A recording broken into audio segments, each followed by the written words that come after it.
Hey everyone, welcome to the Age Like a Boss podcast. I'm your host, Jennifer Singh.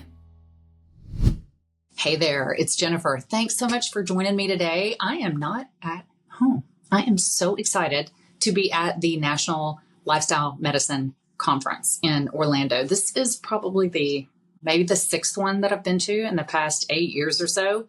And it's so fun. I just love getting out of my normal routine and hanging out with, you know what I was just about to say? My nerd friends.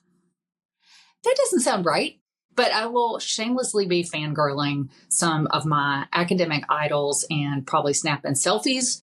And I'll be acting like it's a picture of me and Eddie Van Halen. And you'll be wondering, who is that? Who's she posting about? So these are my academic idols, a lot of them here.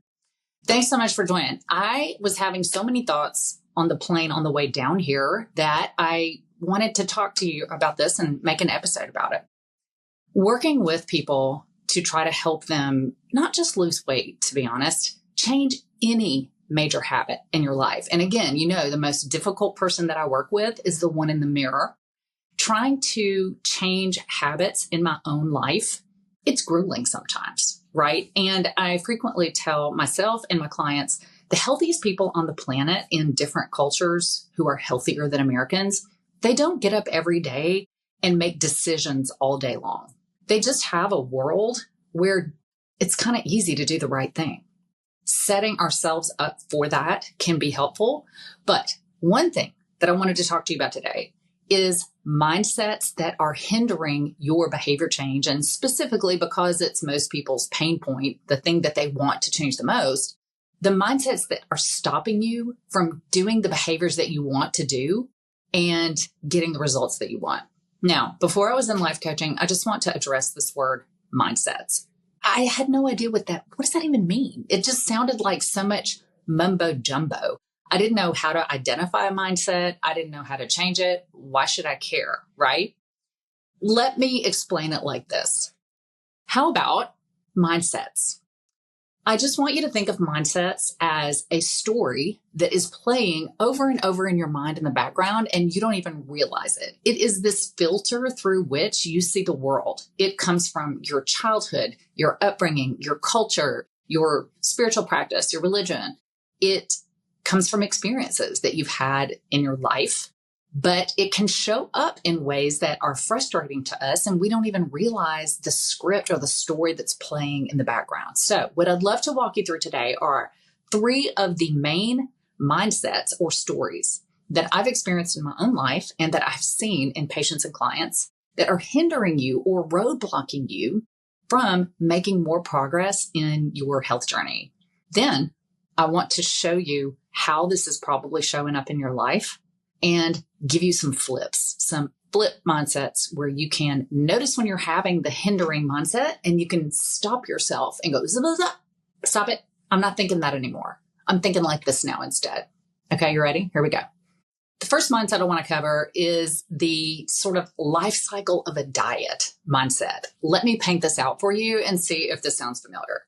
You meet a new diet. You get very excited because Janet down in HR or someone that you know had a great experience with it, lost a ton of weight. They made it look so easy. They said it was easy and it's worked like a charm. And so you want to try it and you think this is it. The makers of the diet may even be telling you this is the last time you're ever going to have to worry about this. Once you adopt this method and these foods and this menu plan and these behaviors, you will never have to worry about your weight again. This is going to fix it forever. That mindset is useless because here's what happens when you think that. The moment that it gets hard or you get off the wagon, I hear that all the time, that you go on vacation or someone gets sick or those kids come home from college and all their stuff is in the house and their food is in the kitchen. The moment it stops working in your mind, you think, see, I couldn't do this either. If this didn't work for me, then I am well and properly screwed. So I guess I'll just do nothing for a while, right? This up-down emotional roller coaster of thinking we have found the program, the IT program. We're never going to have to worry about this again. And then when it doesn't work, we crash and burn. We feel horrible and we start a new cycle. So let's think of some different thoughts to replace this with. Are you ready? How about this one? Anything that has ever worked for me in the past to help me reach my health goals or change my behavior might have worked for a while and then stopped working. And what if there's nothing wrong with that?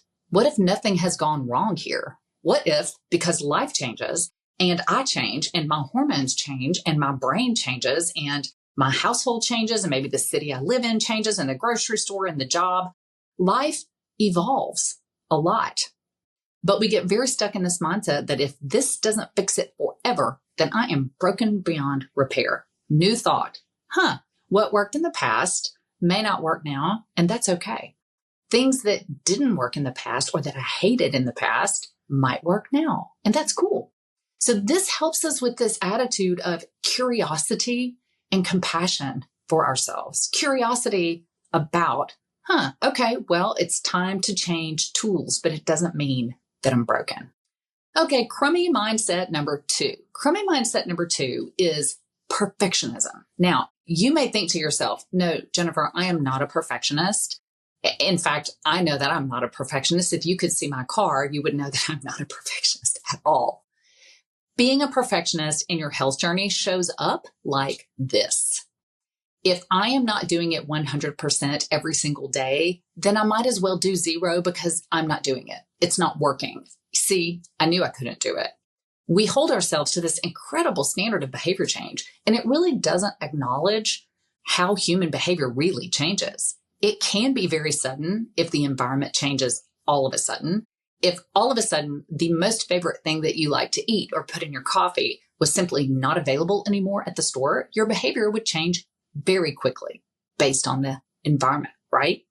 But in our normal, unchanging environment, human behavior change takes a minute. And it is okay for the journey to not be straight up linear, which is what everyone expects of themselves. So here's how it shows up in your life.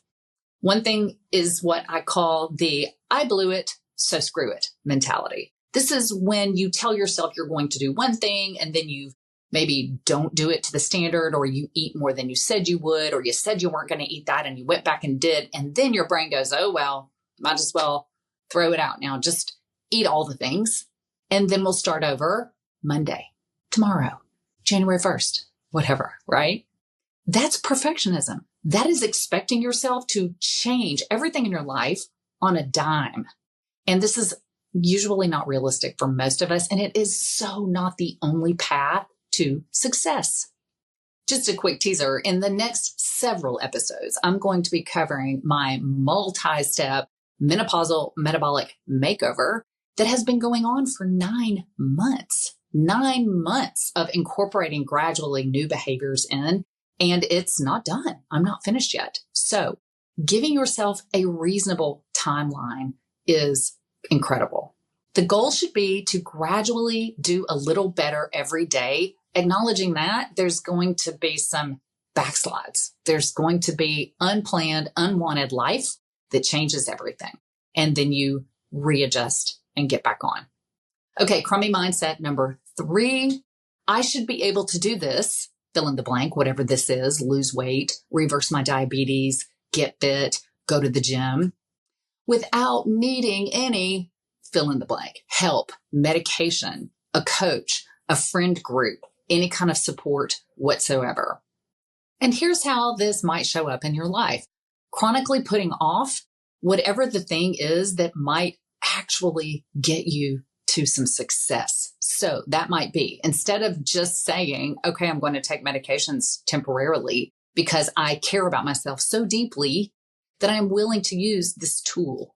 When you start to see medications and procedures and getting a coach and maybe getting some therapy and having a friend group or hiring a trainer or figuring out a way to work out at home, you're lowering the bar on the effort that it's going to take your brain to get it done. So if you've been trying to get to the gym for weeks or months and your goal is to get there 3 to 5 times a week, and you still, for whatever reason, just aren't getting there, rather than just continuing to tell yourself what a loser you are and thinking that some different version of you is going to show up next week and you're just magically going to do it, just switch the narrative. You are not a loser. This is not a willpower issue. The way to solve it is to keep asking yourself, what's another tweak that I can do to make this even easier? I'll give you an example. For me, I just wasn't going to the gym 3 to 5 times a week. So rather than just continue to white knuckle it and beat myself up, I finally just said, what would make this so stupidly easy that it would be difficult for me to avoid it? And for me, that was fixing it so that I could work out at home.